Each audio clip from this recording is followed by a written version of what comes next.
Hi, I'm Randy Simmons and welcome to Eye on Arts. Today's show we're going to be focusing on dancing at Lughnasa, and today's guests are, did I say that right, Lughnasa? Lughnasa, I knew I was going to get it wrong. Dancing at Lughnasa, I even have notes to say that right. Dancing at Lughnasa, my guests today are Constance Frank, Lee Gottschalk, and Janet Bloomingburg. I'll start with Constance. Constance, can you tell me what is this play about? I can tell you some. It's a play that is set in 1936 Ireland during the Depression years and between the wars. And it's about five sisters and their relationships. And it's told through the memory of one of the sisters' sons, who is now grown. He narrates the story as an adult. So it's his memory. It's told through his eyes as he remembers his aunts. And also an uncle that he had as well.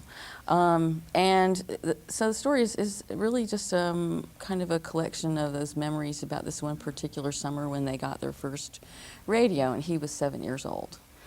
And also at the same time, what happens, they get their first wireless radio, of course, and that impacts the sisters' lives a great deal because it intermittently works, kind of like computers today, intermittently works and plays music for them and brings the world into their home in that sense, and they sometimes break into song and dance and respond to that. And at the same time, the brother, who's the eldest sibling, Jack, who was a Catholic priest, has been in Africa for 25 years and as a missionary. And he has returned. He has had malaria, and I kind of don't want to give away a lot more of the plot, but he has his mind is confused, and he's had some spiritual crisis while he was there also amidst the people of Africa and with their faith, alongside with his Catholic faith. So he kind of brings that into the home as well. His conflict with his faith, and also the fact that he doesn't always remember everything. He's been speaking Swahili for 25 years, so he doesn't remember a lot. And so you just kind of see this recounted in what basically happened this one summer, and the sort of the happiness that was there at the time, but also the conflicts that happened between the sisters, and also one other character, which is the father of the guy who's narrating, who never married the mother and kind of comes back like once a year for a while to see him. So, I mean, that's basically what it is. It's a collection of memories. It's really written very much like Tennessee Williams' Glass Menagerie in certain sense, which was a memory play as well. I think one of the biggest differences is that there's a lot more sense of fragmentation with this play, which is sort of postmodern. So it's a very interesting approach that the playwright has, Brian Friel, in trying to hang on to very traditional structure, playwriting structure, in telling a story, right? But also, it's so fragmented, which has been one of our challenges, I think, as a cast, and kind of getting hold of the story. But it also speaks to the themes in the play, which is really, so much of it is about change in our lives and how we deal with it. I mean, that's really at the heart of it, is how, whether it's the young man who's dealing with the fact that his father's in and out of his life, and how he kind of, as he retells the story, how he has, I guess, came to some sort of acceptance with that, how technology impacts. This is during the Industrial Revolution. Two of the women make their living knitting gloves.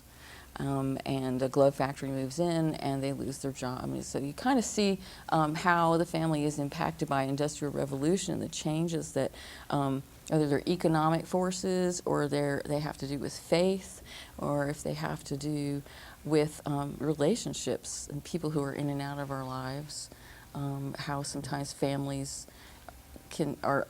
have great togetherness at times, and other times when they break apart. So without getting any further into it, I think that kind of, because you really could spend a lot of time taking apart his play. His play has many, many layers of meaning and so much. It's a very rich play. Who should come to see this play?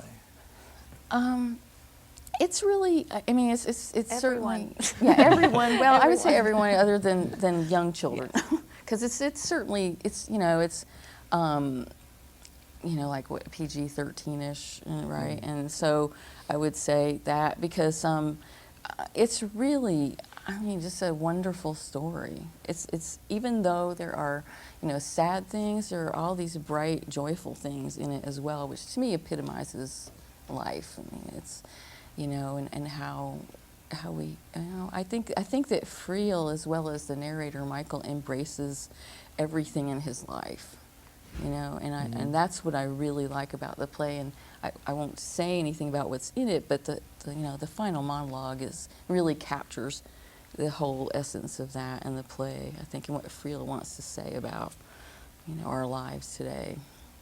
You're directing the play, and you're also acting. Right. Yes, I'm playing Kate. She's the oldest sister. The brother is the eldest sibling, but I'm the oldest sister, and I'm the one who tries to maintain some sense of order in the household. So, at least I try, and what my idea of that order should be. And She's kind of the patriarchal figure yeah, in the family. she really is. Had to become that, you know. So how's it wearing two hats in Oh, this it's production? it's difficult, and I couldn't do it without the help that I have with, you know, our producers helping us, Gail Butler, and you know, I mean, everybody that pitches in, you know. So, well, you've pitched in, so with some of the props, and I won't give those away either. But it's difficult. I find that as an actor, you know, I have tunnel vision, really. I mean, I see my relationship to everybody else in the play, and I understand that, but I don't really have to worry about anybody else, you know what I mean? It's kind of like, when you're the director, you've got to see the whole picture, and you've got to manage everybody, and you've got to help all of those things coordinate and work together, and it's been hard to even allow myself, you know, to kind of let go directorially at all, because it's just a lot to. I just don't want to let go. So, but I need to. So that's kind of what I'm doing right now, is trying to just delve right into the character. So we have some of the members from the community being a part of this, and our own college as well. So I'm sure you have a lot of repeat performers. Oh, yes. Well, of course, Lee has been in, he was in A Funny Thing Happened on the Way to the Forum last semester. Of course, and Janet's been in several things. So most recent was A Midsummer Night's Dream, correct? Yes. So last fall. That's right. As Titania. But she's done a ton of other things, if she wants to name a few of those. My Fair Lady and Pirates of Penzance. Pirates of way back. Penzance, Man of La Mancha. So. She might want to speak to the fact, because this is her first, really, I mean, Titania was a straight play role, but this is her first real kind of dramatic role with a realistic character. So that's been kind of different for her, I think. It's been a wonderful challenge. It's helped me to grow as an actor, that was my goal when I heard about the play. I wanted to be in it. I thought it would be a really good challenge, and learning the dialect and all of that good stuff. I enjoy that kind of work. So. Yeah, I was wanting to ask about the dialect. Yes, that was something that was very important to Constance, and I appreciated that, because that brings the element, the realistic element, you know. And we worked on it really hard. We worked on it for weeks. about 3 weeks, just really focused primarily on dialect and character development. But it was rather grueling at times, wasn't it? It was, but it really was worth it, because instead of sounding like Lucky Charms, I feel like most of us, you know, have achieved more of a realistic somewhat Irish accent. We hope, anyway. They're being modest, and you know, and I think too that everyone's kind of found their own sound in that sense too, because you know, it's not like, well, none of us talk exactly the same way either. Right. you know, here. Yeah, so that's that's fine to get those variations. And you know, we had to kind of like overshoot for a while, Yes, we and did. make the dialect extremely thick so that then they could kind of pull back and make it where you could understand what they were saying. So Yeah, we would over exaggerate, Right. you know, certain vowel sounds or whatever, and then and I just encourage them to talk that way all the time, you know, off stage. It's really the best way to kind of feel at home with it. Is to just, you know, do it as much as you can and don't worry about the way people look at you. yeah, when you're first doing it, So- you have to think about every single sound you're going to make, and then once you're used to it, you just spit it out. I mean, it's almost natural It after you've worked on it creeps for a long out time. Yeah, it does. into your regular I- speech. I speak to my children with it now. It's getting scary. Oh, that's really funny. You want to elaborate on your character, Janet? I play Maggie. I am the second oldest sister. I'm like a year or two behind Kate in age. And I'm more of the matriarchal figure of the family. I'm the housekeeper. I'm the one who I mask everything with humor. I'm pretty much the comedic relief my character is of the play. And she has some, she's kind of irreverent, a little bit, maybe a little crude. She's a smoker. That's been another challenge because I've never smoked in my life, so I had to learn how to do that for this character. But I love the character. I love all of the characters. They're just fascinating. And like she said, it's such a multi-layered, complex thing, but each character is so different, and they all have a place in this family. Lee, you want to tell me about your character? I play Michael Evans, and he is the son of Chris, who is the youngest sister. And I'm also the narrator, so everything about the sisters is kind of told through his eyes and what he saw that summer when he was 7. And so it might not be a realistic view of actually what happened exactly because it's through his point of view. But I think it was a pretty good look at what went on that summer. And so the whole play is a flashback from then. And so he just talks about his different relationships with the sisters, with Maggie. He had a good relationship with her. She's his favorite aunt. Yeah. And then it is also about, he talks about his relationship with his father and kind of the things that he had to go through with that since his father wasn't around very much. And he finds out some things later on in his life about his father, which I won't go into, but he finds out some pretty interesting things. But what I love about the character is that he went through some difficult times, but his the way he looks back at it, he has a very positive outlook on his childhood, even though it might not have been the best or the best way to grow up. He still remembers the sisters and that summer fondly, and so. This is your second play. My second play here, yes. So how does this compare with the first play that you did?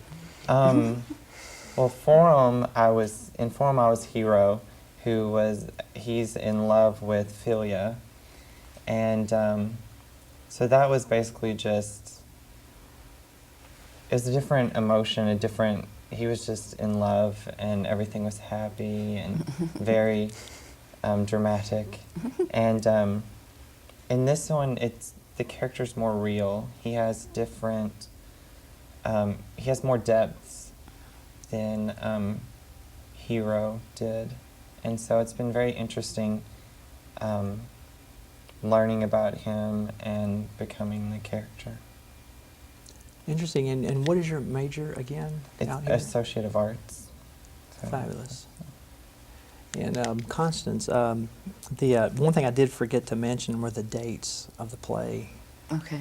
And help me if I forget this. Okay. Saturday, November the 11th, Mm-hmm. and Friday, November the 17th, 7:30. Mm-hmm. Okay, And there's a matinee as well, if people are interested in that, at 10 o'clock on Friday the 10th.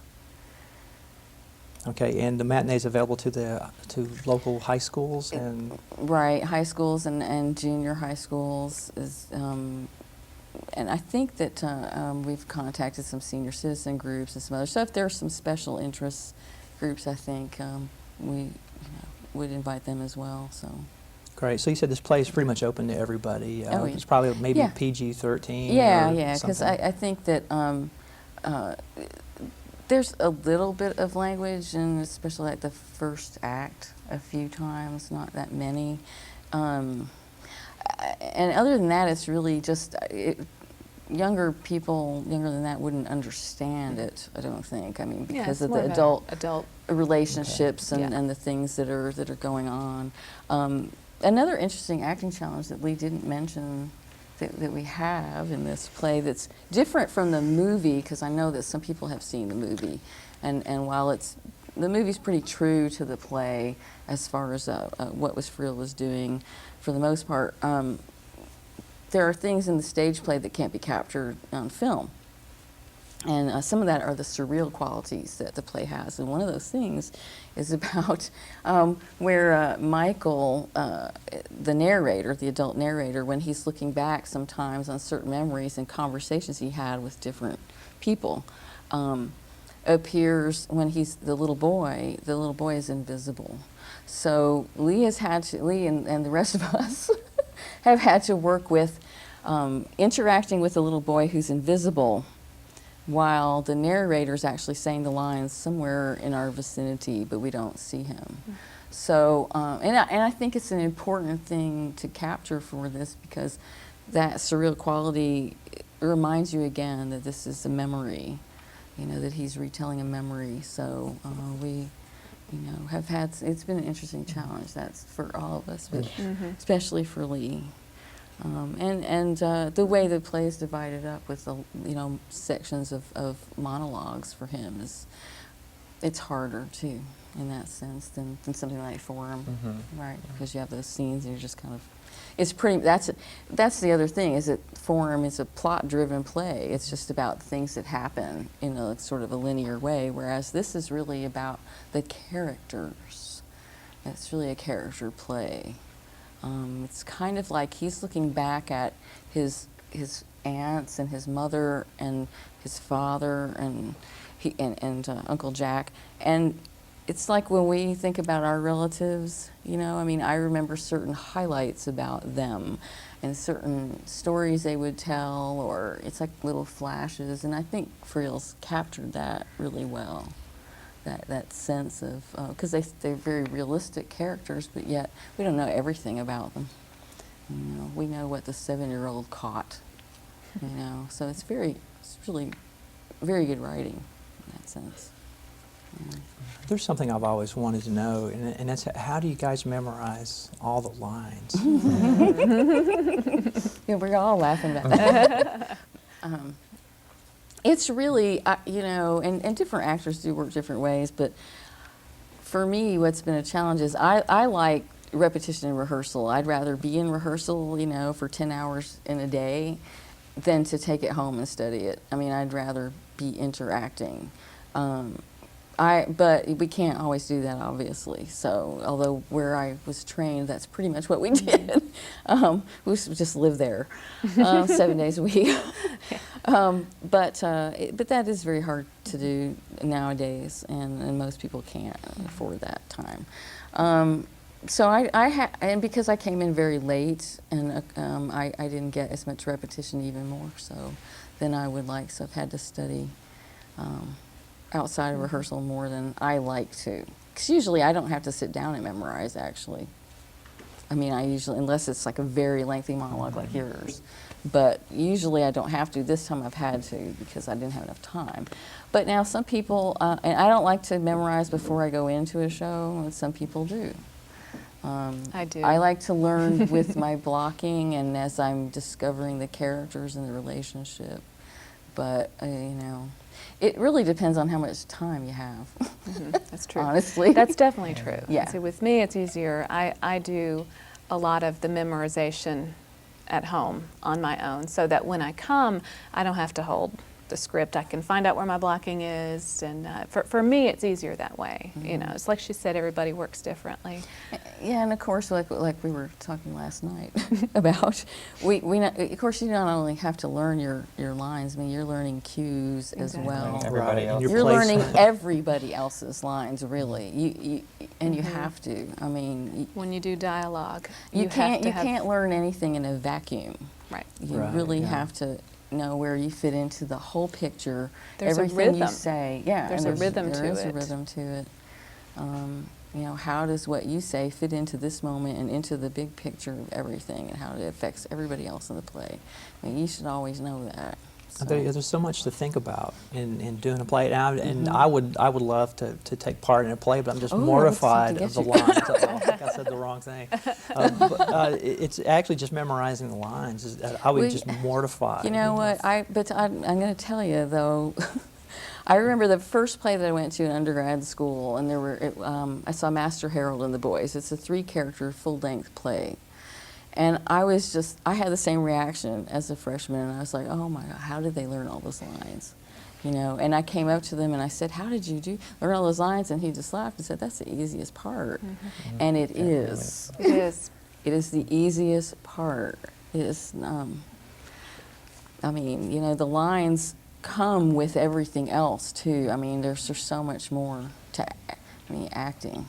It's taking those words that are written down and making that actual conversation. Yes. That's happening in the moment. It's doing it 1,000 times over and acting like you've never said it before, even though you know what you're about to say. There's so many elements Yeah. involved. You know, the characterization, the getting inside the head of the character that you're playing, and that helps with the lines as well, because you know what your motivation is. You know where you're coming from, what this character is saying, basically. Right. And that helps.